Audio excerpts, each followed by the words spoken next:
I want to go over the top 5 challenges that I think I see in digital education, or we can call it edtech, right?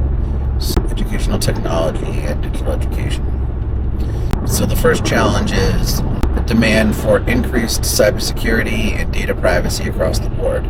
So this is an increasing challenge because it's all based on the increased usage and sharing of data across platforms, across users, across databases. Our identities are essentially out there, within everything that we do, being used every day. And so with all that information out there, it's being used against people. It's being used in ways that people are not anticipating. So there's demand that whenever we're making a decision related to tech or technology, we need to be aware that, are we protecting our networks? Are we taking the really thorough step in managing the security for our networks and the organizations, our own personal networks and accounts? And also, are we putting in compliance for data privacy with all the apps we're using? I think a big part of the challenge related to data privacy and cybersecurity, particularly for educational environments, is also the budget being more limited than they are in other environments for these needs. Businesses have the similar challenges, but the budgets are a little bit more constraining in government or nonprofit organizations or systems that aren't funded regularly. So education's always kind of under fire in regards to trying to keep up with the challenges as well. And so it's extremely vulnerable. The next challenge, I think it's a major one, is digital equity. I think there's a perception whenever we do anything that we're doing it equitably. I know, and I think we just have to be more aware of how, I think we just have to be more aware that when we are, I think we have to be more aware that with whatever we do with technology, we have to realize that technology is something that naturally brings inequity through how users use it, how people can access it, and cost due to the availability of resources related to things that support technology, whether it's wireless connections, whether it's access to resources. Whenever you're putting something into place with technology, the question around equity, particularly in education, is a huge challenge, and it needs to be a lens that it becomes another lens in which the implementation of technology has to be viewed. And I think the majority of people do a pretty good job with doing this, but it's the consistency with the lens and the availability of funds to be able to support choices related to technology that support equity and prioritize digital equity. Digital equity can come in a lot of formats as well. It can come in the lens of how they're being used, accessed, purchased, and supported. The next challenge is, I think, the one that most people are feeling a lot in the last year or so, is the massive integration of technologies like AI and potentially virtual reality, and is the continued emergence of the integration of AI into everything that we do is a big challenge. There comes a natural learning curve with that challenge that some people are definitely accepting faster than others.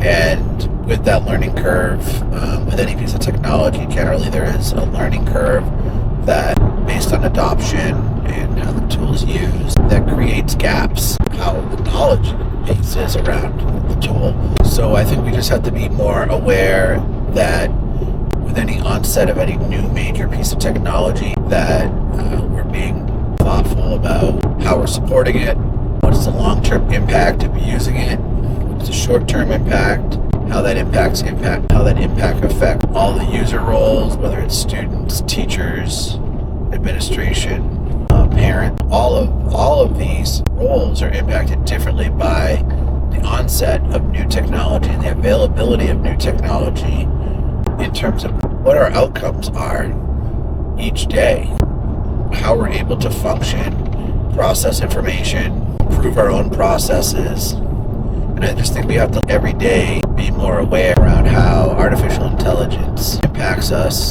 and impacts everything that we do, and what we can do to help support more streamlined integration and not have any one view that completely looks to shut down the integration of AI, but can thoughtfully support it into all the environments effectively. And I just don't want education to be the last one to really figure out how to do that. So that's often what happens is education sometimes is the last one to respond to particular challenges related to technology. And I think COVID had sped up education's response to technology, and I think we're in a little bit of a correction.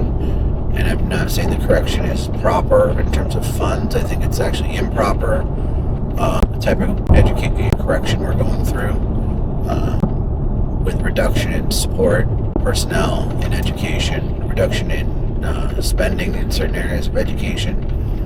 I just think it's been happening for the last couple of years, and I think it's just backwards thinking. I think if anything, education is just one of the most important areas for us to think about how we should be progressing and not regressing, and embracing technologies and being able to be adaptive and supportive to how they're being used, and being more proactive around all of these topics in a way that will have an impact. I think with anything, if we want to improve how we're doing something or how to make something better, we need to measure how we're doing it more effectively and more consistently so we can have comparable data.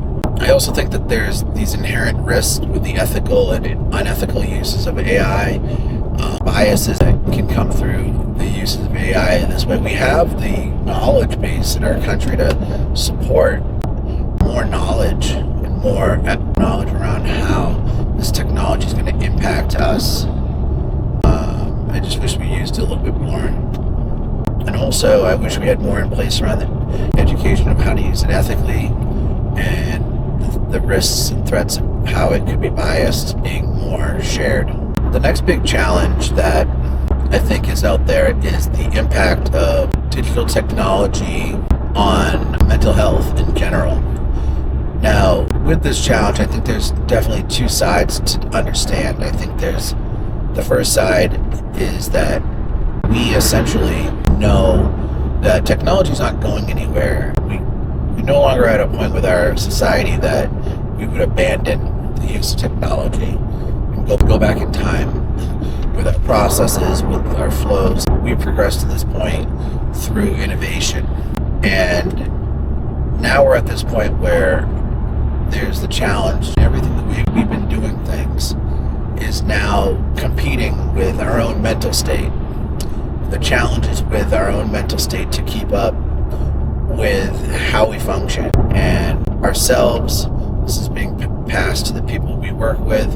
What I mean passed is that we basically take on these environments and workflows, and the more we read, the more we do, the more we try to attack our day with these technology. We have to understand that there is a mental impact on us, and it happens at every level, and we just need to be more aware around what that impact is, how it affects us, how it affects students, our schools, our education system as a whole.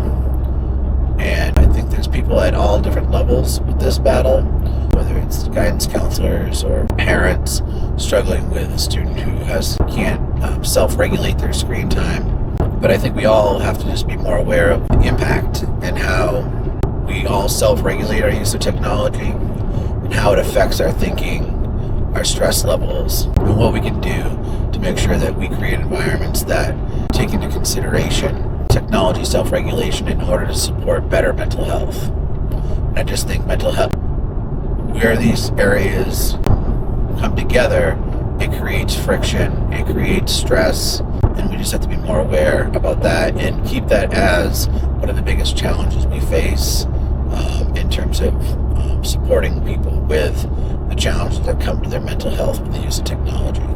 I think as a leader, it's important to be proactive and identify resources to help support people with this component that we're faced with when it comes to technology and how it's being used. So the final big challenge I want to talk about is finding and recruiting technically skilled staff when it comes to technology. This is both for educators who can utilize technology effectively, and also IT staff who can manage and support technologies effectively. I think the interesting thing about technology is that everybody has a unique skill. A lot of people who work in technology have unique skill sets specific to the organizations they work in, or the roles they work in, and what they've done. And it's important that these skill sets are definitely things that define that worker's ability to translate skills into other fields. So what I mean by that is that we just need to challenge for the workforce is to stay adaptable to new skills related to technology, education. Technology leaders, particularly in education, are challenged with finding support, whether it's IT support or even educators who can teach with technology at a high level. Finding those people, identifying skill sets, finding which skill sets are the most valuable to the organization, matching skill sets so that there can be levels of efficiency within education. And I think at the end of the day, that's the challenge, is finding people whose adaptability and skill sets can make a difference. It's not easy to do that. And for the educator or the IT professional who is a high-end user of technology and also a skilled worker when it comes to technology, they need to stay adaptable as well. So ultimately, the digital education leader needs to find ways to identify people who are adaptable to all of the new technologies, who can showcase their knowledge and understanding, make themselves available, show their skills and abilities, essentially.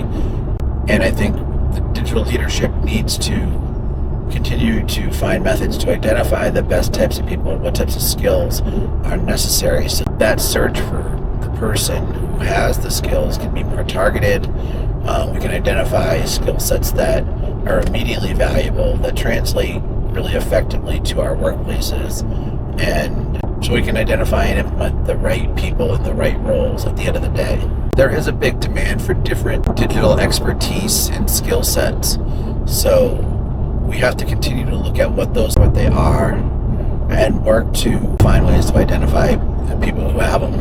And with budgets being tight, it's always a challenge to then compete with other types of organizations, business, people who can attract maybe people through higher pay or additional perks. Adaptability is a big part of this. Technical adaptability to be able to adapt in different types of environments, different types of technologies, and also just be able to continually innovate and upgrade their own individual professional development as it relates to technology, particularly in education, how it's used effectively and responsibly, and embracing some of the same challenges that I'm talking about here.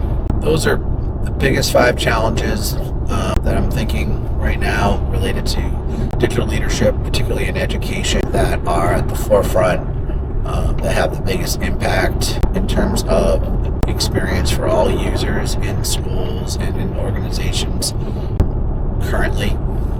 And I think it's important to keep our eyes on these challenges and have a lens with these challenges in mind all the time for whenever we're implementing anything or doing projects within schools.